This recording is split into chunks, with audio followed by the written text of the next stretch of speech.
Mesdames, Messieurs, amis internautes, bonjour. Bienvenue à cette interview exclusive sur Abidjan.net. Aujourd'hui, nous avons l'honneur de recevoir pour vous son Excellence, Madame l'ambassadrice de la Suisse en Côte d'Ivoire, Madame Anne Lugon-Moulin. Avec elle, nous parlerons de la coopération bilatérale entre les deux pays, mais également de questions d'actualité. Son Excellence, bonjour. Bonjour, monsieur. Alors, merci d'avoir accepté notre invitation. Alors, la Côte d'Ivoire a perdu son Premier ministre le 8 juillet dernier. Dites-nous, comment avez-vous vécu la situation? Est-ce que vous avez connu l'homme et qu'est-ce que vous retenez de lui? Écoutez, comment j'ai vécu la situation? Évidemment, comme tout le monde, une grande surprise, une grande tristesse. La mort est toujours tragique et quand elle intervient comme ça à un moment clé de l'histoire du pays et au niveau d'un chef de gouvernement, c'est évidemment quelque chose qui frappe. Donc, j'ai présenté mes condoléances à la famille, au gouvernement, au peuple de Côte d'Ivoire. J'ai eu l'occasion de le rencontrer une fois lors d'un partenariat qui a été signé avec la société Roche, la société pharmaceutique Roche, ici, en Côte d'Ivoire.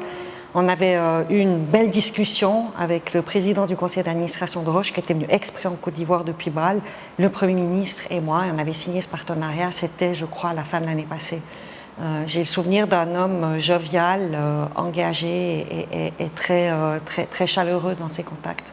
Son Excellence, le 7 juillet dernier également, vous étiez à Bingerville dans le cadre de l'installation de la première station publique intelligente de lavage de mains au marché donc, de la dite commune. Est-ce que vous pouvez nous en dire un peu plus sur cette initiative que vous avez accompagnée?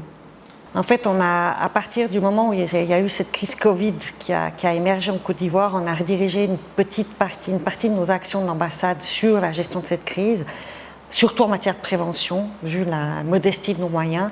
Et il nous a paru important de travailler en particulier sur les mesures d'hygiène et l'initiative de la fondation My Dream for Africa, qui était de travailler dans la rue auprès de populations du marché, mais aussi des populations vulnérables. On l'a trouvé très efficace et très sympathique, donc on a tout de suite marché dans l'aventure et c'est dans ce cadre-là que j'ai été inaugurée cette première station. Il y en aura 4 autres dans d'autres parties de la ville. On est en plein dans le sujet, la Covid est une crise sanitaire mondiale. Est-ce qu'on peut avoir l'état des lieux de la situation de cette crise en Suisse particulièrement? Alors la Suisse, elle a été frappée comme les autres pays d'Europe tôt, au mois de mars. On a semi-confiné la population, on a plutôt misé, selon notre mentalité, sur la responsabilité individuelle et la discipline. Et puis au bout de 2 mois, on avait une baisse drastique des cas, alors qu'on avait eu une poussée exponentielle comme tous les pays européens. Et à la faveur de cette baisse des cas, on a déconfiné, avec bien sûr un maintien de mesures barrières, de distance sociale, le port du masque obligatoire, etc. On doit rester très vigilant. On a encore quelques cas par jour, ça fluctue entre 40 et 100. Donc on doit faire attention, mais le pays refonctionne, je dirais, à peu près normalement. Mais en matière de tourisme, il y a beaucoup moins de touristes en Europe et en Suisse. Il y a beaucoup de conséquences économiques qu'on est en train de voir et qui vont arriver dans les prochains mois et qu'on n'aura peut-être pas anticipé.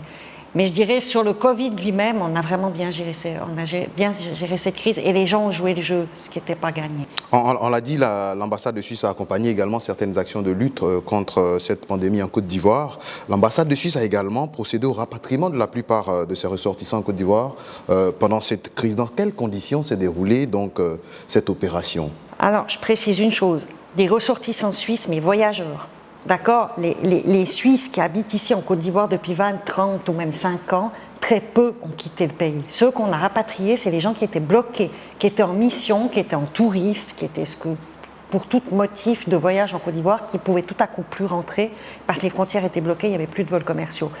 Donc on a travaillé en 2 temps. Dans un premier temps, on a travaillé avec les pays voisins qui ont affrété des vols humanitaires, en priorité la France et puis l'Allemagne, depuis ici, et puis tout dernièrement, la Belgique a fait un dernier vol.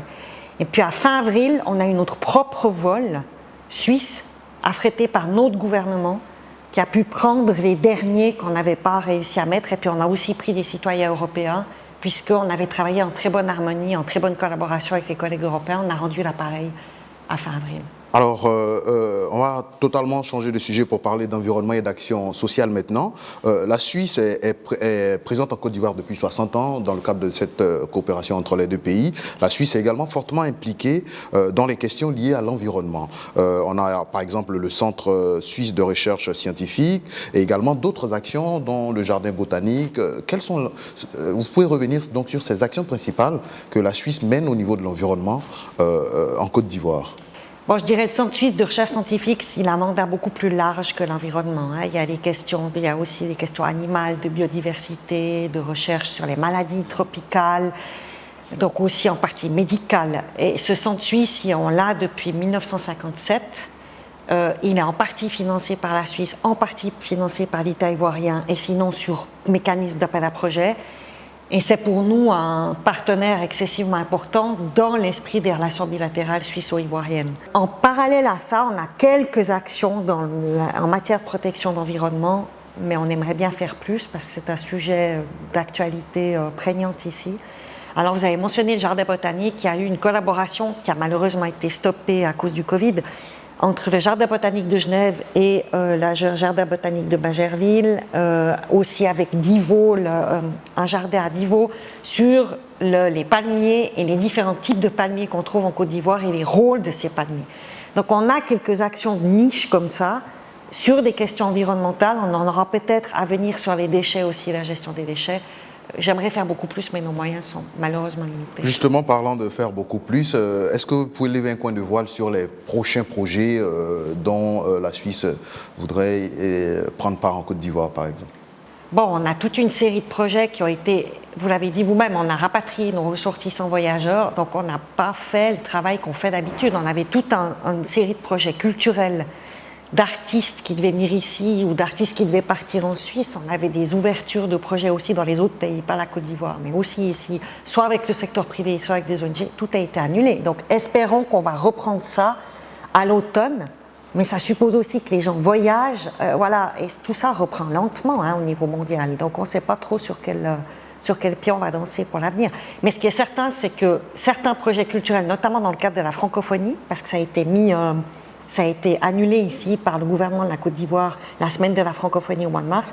Ça, on espère que ça va reprendre à l'automne et on pourra un peu remettre sur pied un certain nombre d'idées. C'est vrai que la crise liée au coronavirus a freiné beaucoup d'activités, mais aujourd'hui, on l'a dit tout à l'heure, la coopération entre la Côte d'Ivoire et la Suisse date d'il y a 60 ans. Comment évaluez-vous donc le niveau de cette coopération entre les deux pays ? Bon, je dirais qu'elle est excellente, il n'y a pas de nuage au ciel et elle est fondée sur deux piliers principaux. Le premier, c'est tout ce qui est échange en matière de recherche scientifique, de partenariat scientifique, non seulement à travers le Centre suisse de recherche scientifique, mais à travers toute une série de partenariats entre hautes écoles et universités suisses et universités ivoiriennes. On en a répertorié une quinzaine. L'octroi de bourses d'excellence. Donc ça, c'est vraiment un pilier fondamental. Au mois de février, juste avant la crise, on a eu le vice-président de l'École polytechnique fédérale de Lausanne, qui est une des meilleures écoles au monde aujourd'hui, qui est venu lancer un immense programme en Afrique subsaharienne à Abidjan. Donc ça, c'est vraiment un pilier important. Le deuxième pilier, c'est les relations économiques. La Côte d'Ivoire est un grand pays, un pays de potentiel, et donc il y a quand même beaucoup d'entreprises suisses présentes. Il y en a d'autres qui viennent. Ces derniers mois, il y en a 3 ou 4 qui ont ouvert des antennes ou des facilités de production en Côte d'Ivoire. Il y en a d'autres qui étaient déjà présentes, qui ont augmenté leur capacité de production. Je parle tout ça avant du Covid. Donc ça aussi, ça nous occupe beaucoup, l'accompagnement de ces acteurs économiques. Et puis les autres choses, voilà, on en a parlé, les projets de solidarité qu'on a avec la société civile, avec l'ONU, voilà. Certains observateurs estiment que la Suisse n'est pas impliquée au niveau politique en Côte d'Ivoire dans le cadre de la coopération justement. Qu'est-ce que vous répondez donc à ces observateurs? Alors c'est faux parce que cette année, nous soutenons financièrement les efforts de l'ONU pour accompagner le processus électoral. Donc nous sommes partie prenante à ces efforts-là. Et puis en matière de coopération multilatérale avec la Côte d'Ivoire, il y a des soutiens de toujours. Par exemple, la Côte d'Ivoire avait requis de notre part notre soutien pour sa candidature au Conseil de sécurité de l'ONU. On le lui a donné. Ils nous ont donné pour notre propre candidature pour 2022. Donc il y a un tas de choses qui se passent, mais on ne l'étale pas au grand jour. On revient sur un sujet économique. En Afrique, la Suisse est souvent critiquée à cause de sa place financière et le fait que des fortunes mal acquises y sont placées. Est-ce que vous confirmez cette situation et qu'est-ce que la Suisse fait donc pour corriger ce préjugé défavorable, entre guillemets? Alors déjà, j'aimerais juste donner 2-3 éléments sur l'économie de la Suisse. On a une économie excessivement performante et le secteur bancaire et les assurances, c'est 9% du PIB. La moitié, c'est les assurances et les réassurances. Donc ça vous donne une image que les banques, ce n'est pas la totalité de l'économie suisse, c'est au maximum 5% du PIB. On a eu des problèmes par le passé, on l'a reconnu, on a aligné toutes nos normes, on les a mis en compliance avec les normes du GAFI, Groupe d'action financière internationale à l'OCDE à Paris. On est maintenant totalement reconnu, compliant pour notre place financière. Et puis on a aussi beaucoup rapatrié de fonds qui étaient illégalement acquis sur la planète entière. Ça fait 20 ans qu'on fait ces exercices de rapatriement de fortunes mal acquises. On est le pays qui, à ce jour, a rapatrié le plus, l'équivalent de 2 milliards de dollars. Le cas le plus connu étant le cas de Abacha au Nigeria. Qu'est-ce que la Suisse fait justement pour qu'aujourd'hui des fortunes mal acquises ne soient... Avec les normes qu'on a mises en place, toute notre législation qu'on a revue, les banques n'ont absolument pas de choix. Elles doivent se tenir à ces normes qui sont très sévères, comme dans d'autres pays d'Europe. On est parfaitement alignés sur nos voisins. Donc avec cet arsenal juridique, plus les structures de monitoring dans le gouvernement suisse qu'on a mises pour surveiller les banques, on est parfaitement alignés. Alors on connaît la Suisse et ses banques, on connaît également un peu la culture suisse.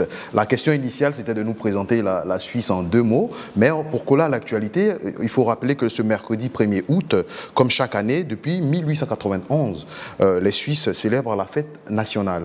Alors pourquoi cette date du 1er août et dans le contexte de la crise sanitaire, qu'est-ce qui va se passer concrètement pour cette célébration le 1er aut prochain?